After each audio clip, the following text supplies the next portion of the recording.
he has a lot of the IT application experience in the analyzing those kind of data and system development for the decarbonization. And therefore, it will be a good opportunity for me to invite him to talk about how to talk about the application of IT to decarbonize the organization. Yeah, welcome, Paul. Paul? Hello, welcome everybody. You want me to? I'll pass the time to you. Okay.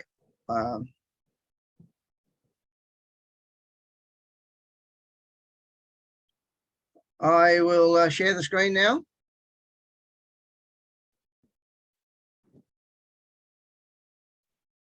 Yeah, please.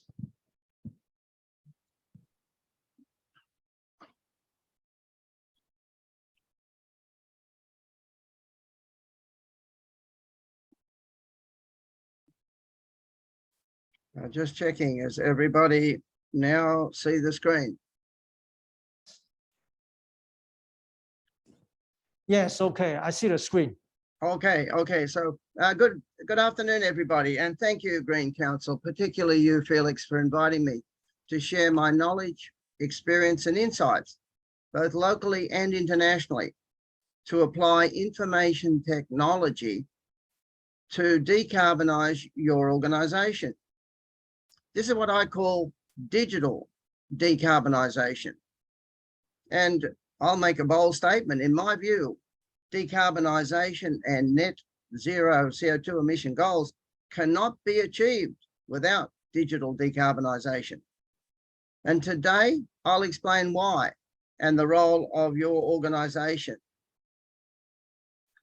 I have worked in the field of digital decarbonisation for over 15 years, although it was not called that when I started.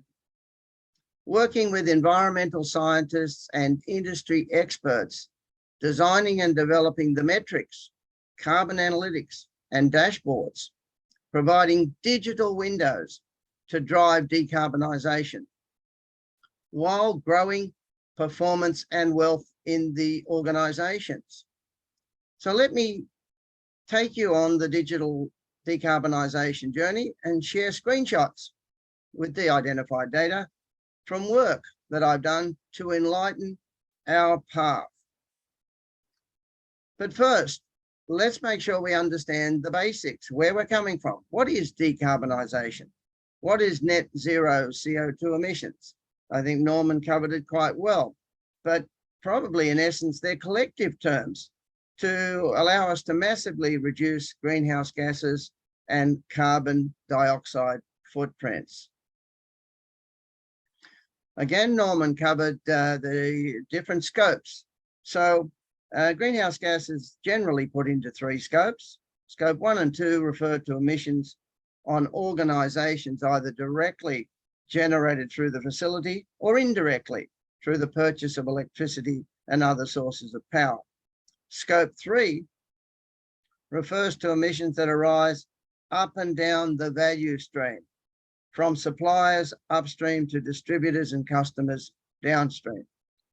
Here is an example report using a metaphor, an iceberg. This is what you see, but some 90+% below the surface is required to give this credibility to and trust in the numbers.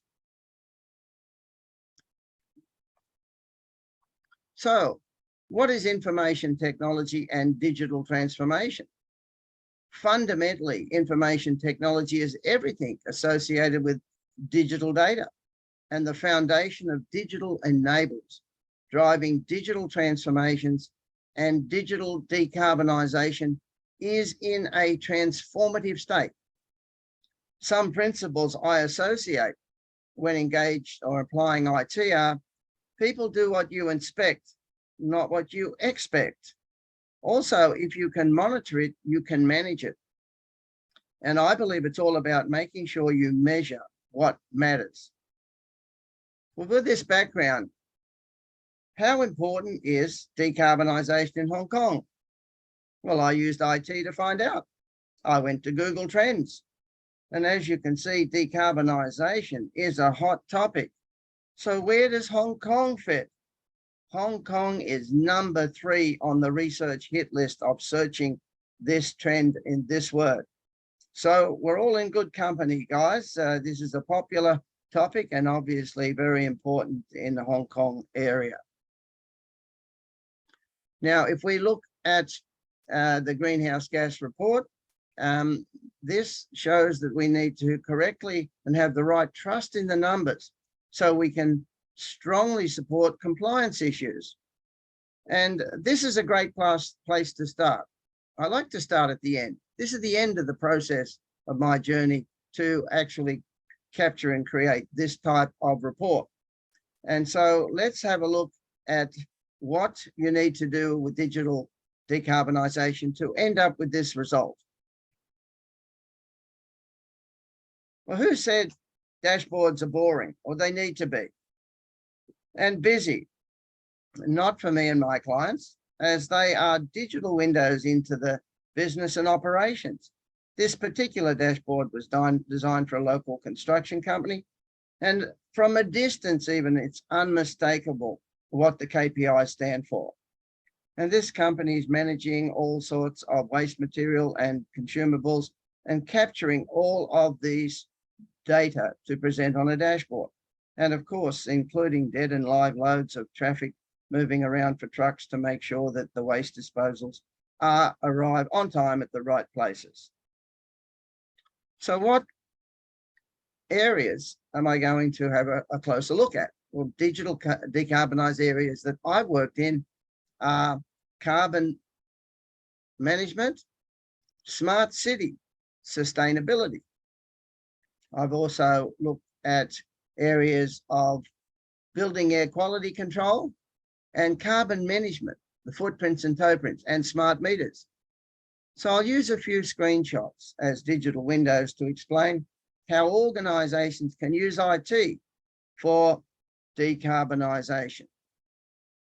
For a start, in carbon management, there is a number of reports and graphs that are generated. I will look at a couple of these in the next couple of slides to show you what they look like in action and what sort of insights they can give you. In this dashboard, I looked at the eco-intelligence for a company who wanted to see what was happening in near real time around their Australian operation.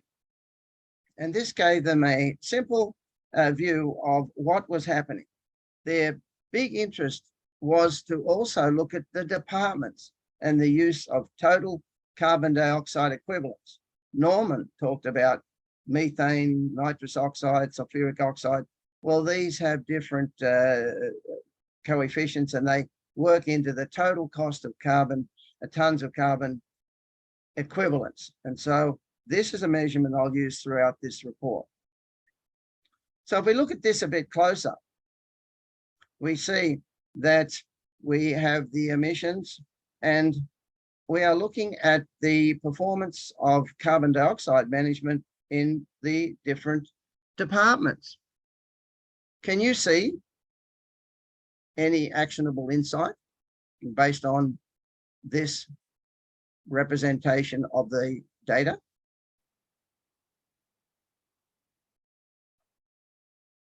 Well, yes, there is some estimated 20 to 40 million kilowatts of electricity, which is some 70 million kilos of carbon dioxide to be saved by moving the finance department into the same building or area of sales, and therefore sharing lighting, power, and air conditioning.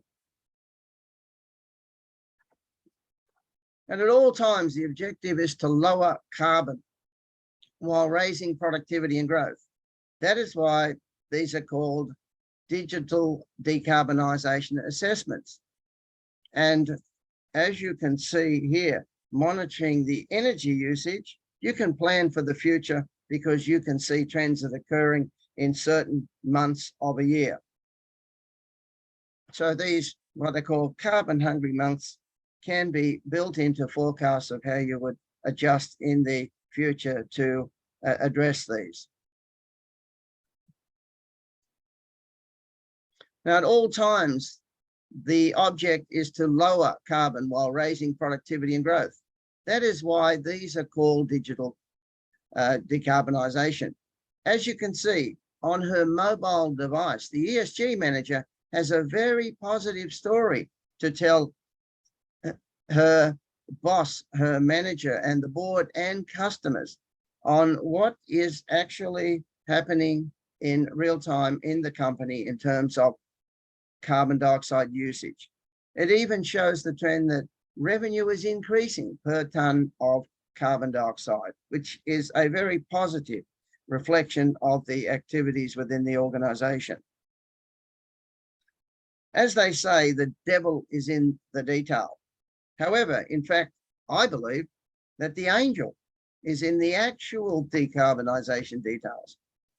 With this interactive digital window, the ESG manager can interrogate the carbon generating consumables and roll them up to tell a compelling story of where the organisation has been, where it is now, and likely to be in the near and longer term in respect to usage and carbon footprint. Note, in this case, she has selected litres of diesel used as she is talking with the transport and logistics manager. Next, she will be meeting with the building manager to cover energy usage. A simple scroll in the digital window and she has what she needs to have an informed discussion.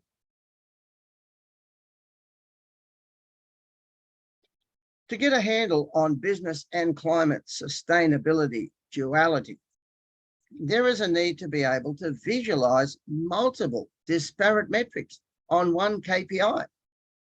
This was achieved by using a spider diagram, which is one digital window showing what is happening in terms of business and decarbonisation. Note the multi-dimensions of information in terms of targets, results, and performance and alerts.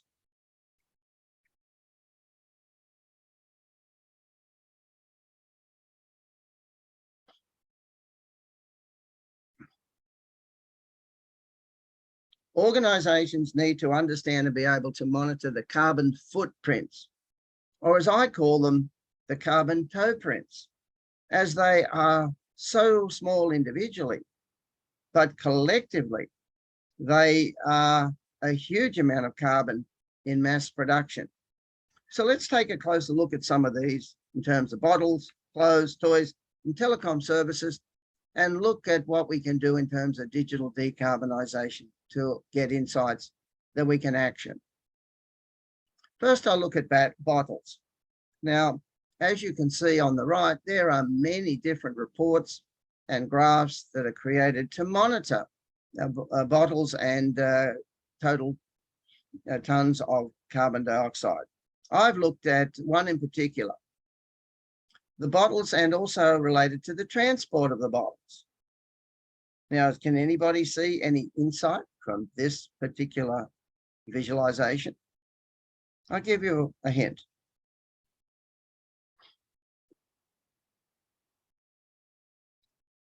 Well, around this time, the factories moved from the coast further west. The labour was cheaper, but the transport distances were far longer. And this additional transport costs had to be built into the total carbon content of the product. So digital decarbonisation analytics can help test operational changes in advance to be proactive rather than reactive and preventative. And therefore, you don't have to cure this type of carbon creep situation. Once again, the digital window into the business highlights the interaction between growth and carbon creep, and in particular when products are manufactured further from shipping ports.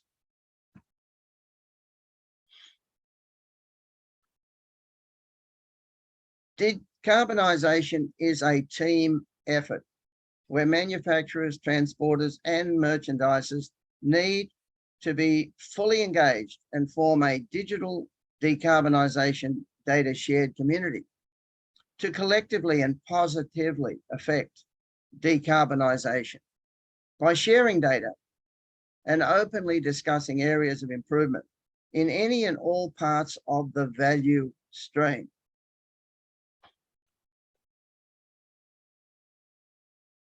if we look at the production of toys using digital decarbonisation analytics, carbon-rich and carbon-poor toys can be identified and compared so that focused effort can be applied in terms of raw materials, transport, waste disposal to minimise the carbon footprint.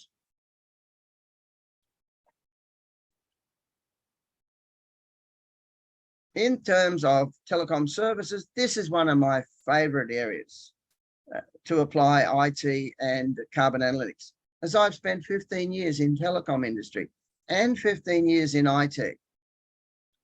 And I can assure you that there are assumptions and quite complex data calculation and collection and metrics to be done so that the numbers can be created to be displayed. It is possible, but it's not easy. By digitally capturing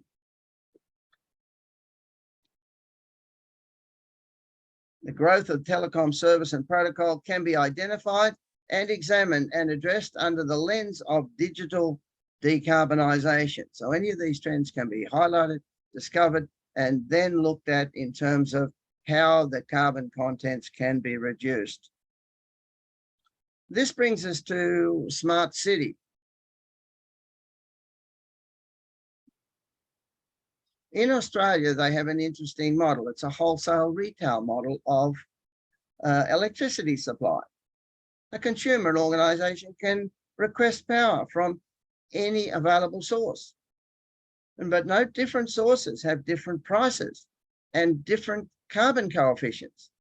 In other words, different carbon footprints. A local council can negotiate power supply for its citizens and get a good commercial and carbon deal. This allows monitoring of electricity bills and therefore peer analysis and insights on how to lower carbon usage. I believe this type of peer usage carbon management approach is a project being undertaken by Green Council. And I implore you, like I have, to support them in this initiative, because there is a lot of areas here that carbon management can help in buildings, apartments, and houses. Another area I was involved in Smart City was parking. This is one of the few assets a local council has. I know parking in Hong Kong is an issue. In this proof of value study, the concept of monitoring all parking spots to manage efficient parking and low idle time is introduced to support local small businesses by allowing them, if people were out purchasing to the small enterprises, businesses, they would get a credit and then that would be placed on their parking equivalent meter so they could extend their parking and they would not face any parking fines. A dynamic, real-time, interactive use of a scarce resource, a parking areas.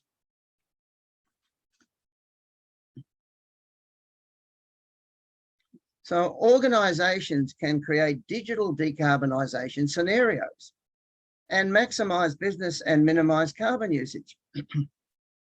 They can adjust power sources and percentages, work from home, anywhere, purchase of outsourced work such as call centres and also data centres. And even on this scenario, we can add in the carbon tax. So with this, we can look at the before and after as we change the variables. This allows optimum balancing of what I call work-life contentment, where both the organisation and employees are happy and satisfied. Fundamentally, we've set up a digital twin representing what is happening in the dynamic world and using energy arbitration and arbitrage and carbon management to action in real business once you have found the optimum solution that you would like to set up. And of course, as things change, you can dynamically adjust. So you can purchase as much green energy as you like, because we have different coefficients, and still meet your business overall objectives.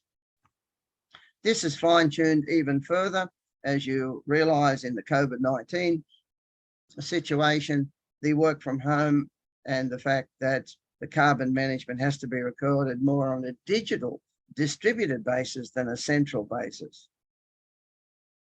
Again, you can do the scenarios and look at the before and after against the original scenario, and then you can look at any changes in the carbon emissions and the tons based on tons of electricity and power used. Another area I was involved in was the smart and healthy classrooms.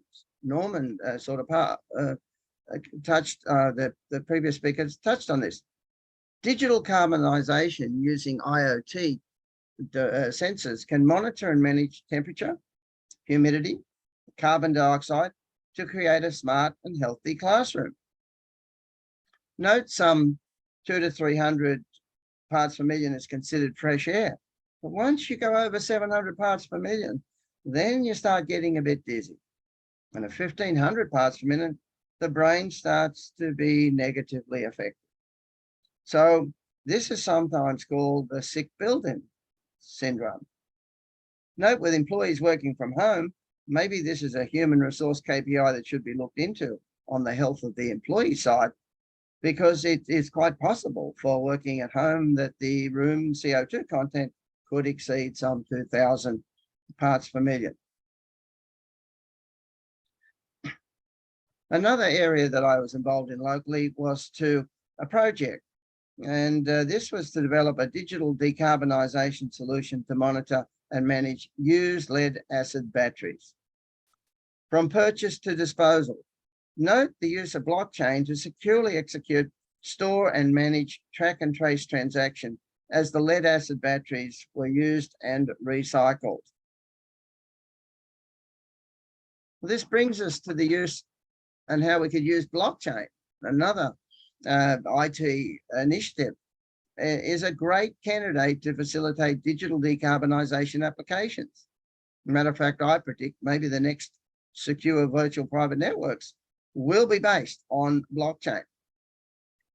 And we can look at this technology, especially as we distribute processes, to be able to effectively and efficiently run carbon initiatives.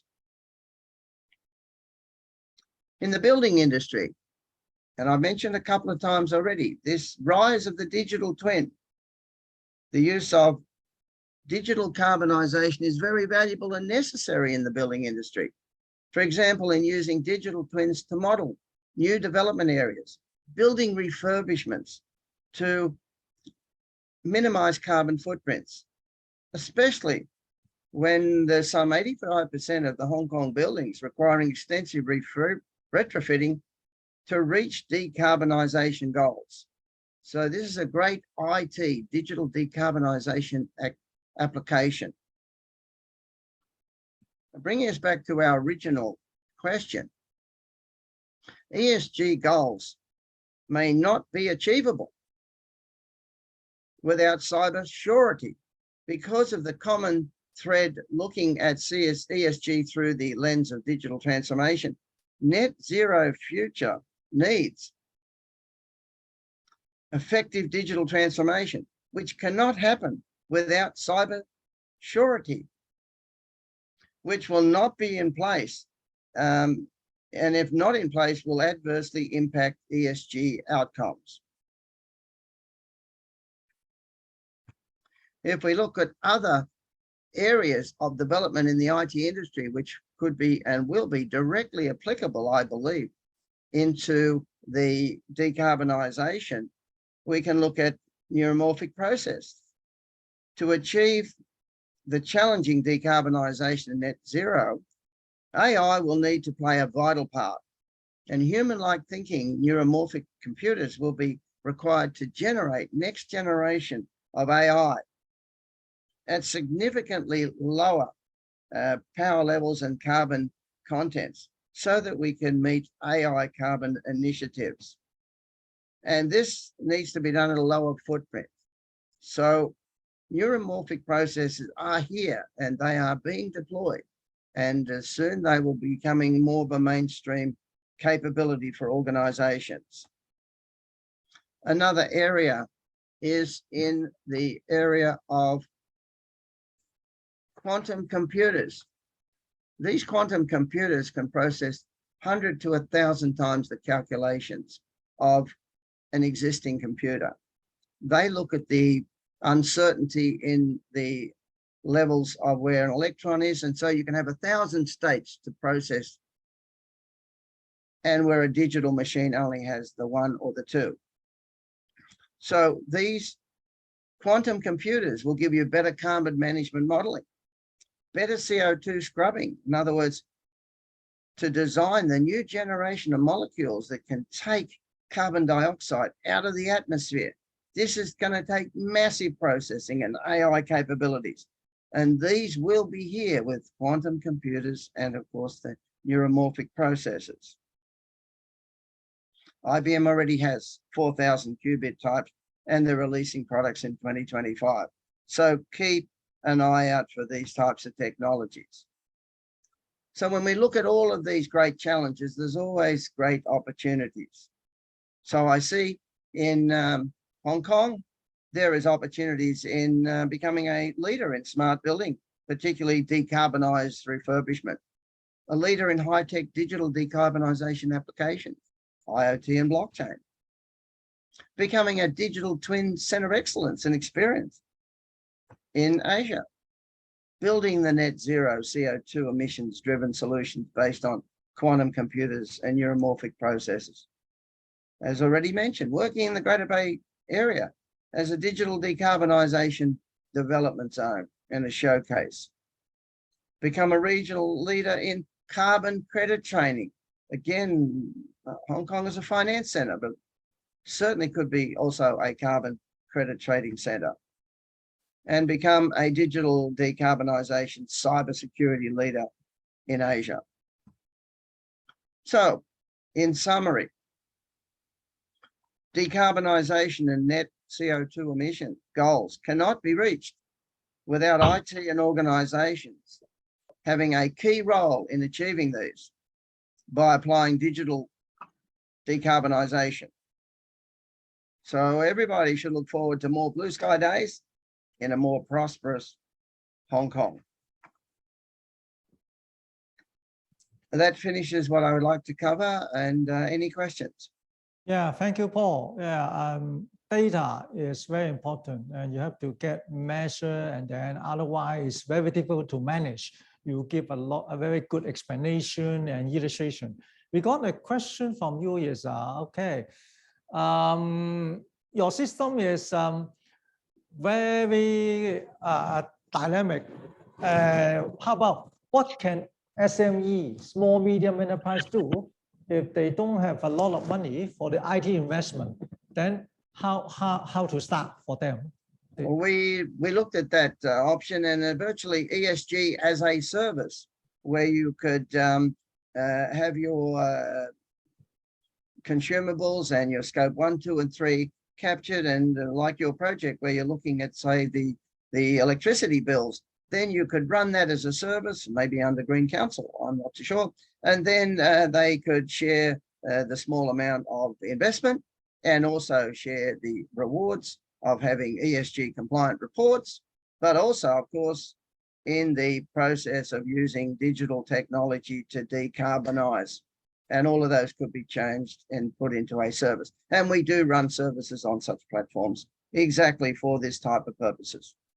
Oh, okay. And I think the question is maybe as related.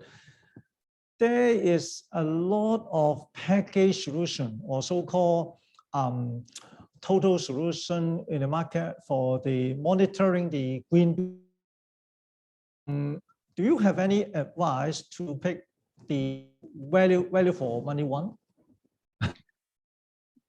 Well, I built a few packaged products for the market myself, but I found out the package got broken up when it got into a business. Quite often the packages provide you with great ideas of how to do things and maybe a great starting point. But in the end, it's the individual clients and customers and their own individual businesses that need to be reflected into the reporting. And they need trust and surety in the results. And so, yes, I would look at all sorts of packages that are available out there. At the same time, if there is an existing system where you can upload your data and do tests and scenarios, that gives you an opportunity to test before you purchase. So, yes, there are a lot of packages, and I think there's a lot of customers that I'm sure would give you some interesting comments on such packages. Okay, yeah, thank you. Time is up. Yeah, thank you for your time. Okay. Yeah, you give a very insightful presentation. Thank you, Paul. Thank you very much, and thank you Yeah. again, the Green Council. Okay, Yes. bye-bye. Bye-bye. See you next time. Yeah. Bye.